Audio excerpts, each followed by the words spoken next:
What's up everyone, today I'm going to be showing you what it's like wearing the Adidas UltraBoost 1.0 2023 model after 3 months, and if it is actually worth buying. So I'm going to tell you very detailedly what it's like on comfort, what it's like on protection, and generally if you want to buy these, if you want to wear them for let's say every day as a general use shoe.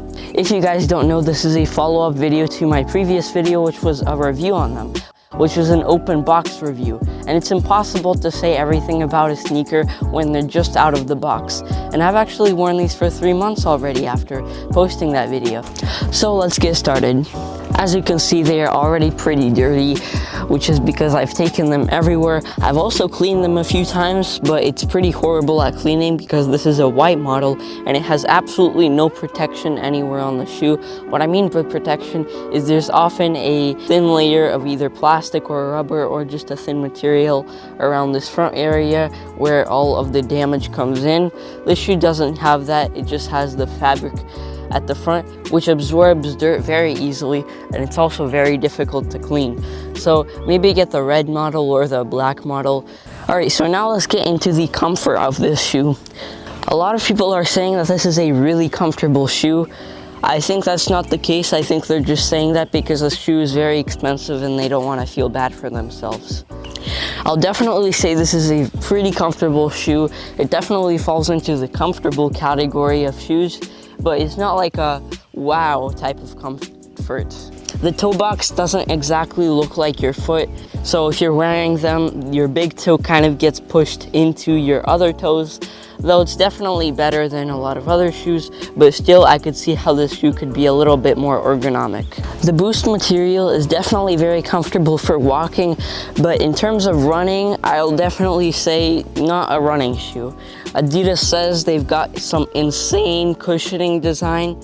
I've done a half marathon in these shoes already, and I could say the run definitely feels pretty hard.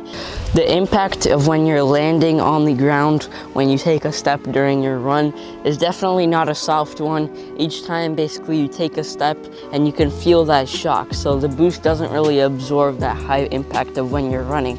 But for walking, I could see this as a great walking shoe. And it's also a great standing around shoe, like for teachers.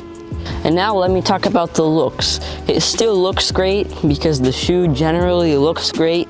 It definitely doesn't look as great as the older model, the 2020 model, because there's actually a few changes on it, quite a few that I'm pretty frustrated about that are not on this shoe. The 2020 model is actually really rare to find today. Here are some of the changes that I don't like from the 2020 model to this new model, which I have. First of all, which for me is the most important, the UltraBoost logo over here is now white. It's no longer golden or silver, so you can't see it from far away. It just looks like it has a shell with no writing on it. You could only see it up close. And the second biggest change is that the Adidas logo cage now has a white outline on it. So before it was just a solid white Adidas logo, but now it has a translucent cage with these painted on 3 stripes, which I also don't like as much. The 2020 model was a bit more just minimalistic. And the third change is that this tab over here, it used to be gray, now it's a translucent white, so you also can't see it from far away. As you can see, I've worn these quite a lot because this front portion of the shoe is all covered in just dirt and other stuff, especially this front part of the shoe where there's absolutely no protection. So if you maybe trip on some mud or some wet ground, then you're gonna have a tough time cleaning this because it's just pure fabric, no protection on it whatsoever, so you can't just scrub it off, and it's gonna be there for basically ever. So finding that 2017 to 2020 version nowadays is really difficult. Maybe you can find it on eBay somewhere for quite a bit of money. I've had no luck, so I've just purchased the 2023 model from the Adidas website. Over the years, there have been some pretty weird versions, and I'll show them on screen right now. Some of them are really weird, so to the point that whoever designed them should be ashamed of themselves. My personal favorite is the all-white version and this reddish looking version. I would say the white version definitely has a con, which is the fact that this area, I think this is the prime knit area in the back, it has a sort of yellowing effect to it. Over time, you're gonna see that it turns from a bluish white color to this more of a yellowish gray color, and that's not from the dirt. I'm actually not sure why. As you can see over here, it's got like this yellow fade to it, and so does the cage in the part that's translucent. And I think the Boost material will also have a yellowing effect.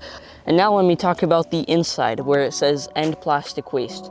Oh, by the way, another change from the 2020 version to this new version of the 1.0 is that it used to have this really cool UltraBoost or Boost writing on the inside. Now it has this stupid looking end plastic waste logo.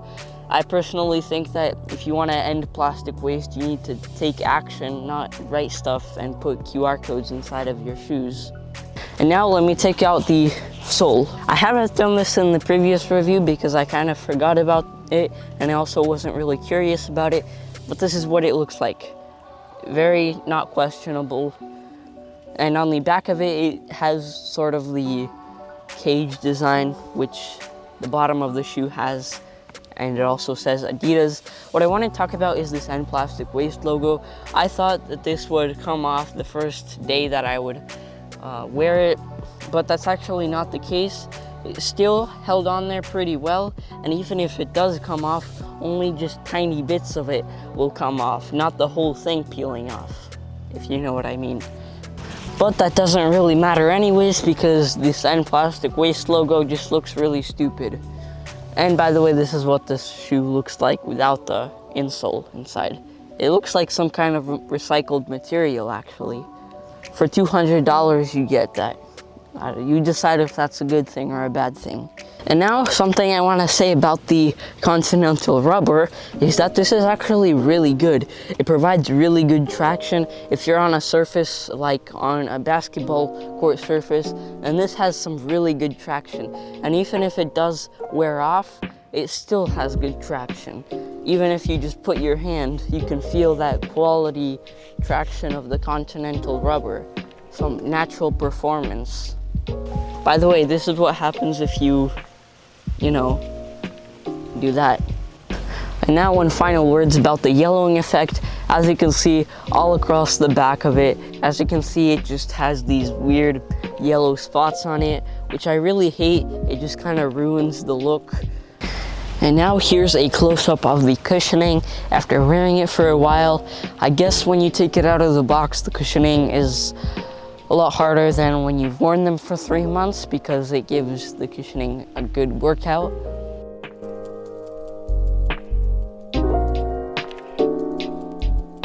Alright everyone, that concludes the review for today. It's not really a review, it's really just me showing what this shoe is like after wearing it for 3 months, because those thoughts are definitely a lot different than what I've said in the unboxing review when I haven't really even worn them.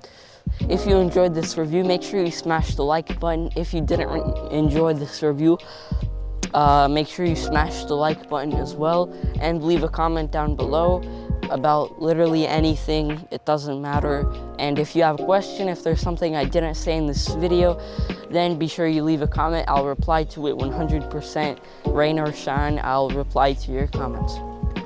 Also, be sure you join my Discord server. I'm trying to get to 1,000 members. I'm on it like 24/7. It's really good.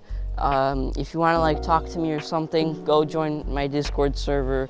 And yeah, cheers. Also following me on Instagram. I'm trying to get to 1,000 followers. Hope that can happen before the year 3,000. And I'll see you guys in the next video.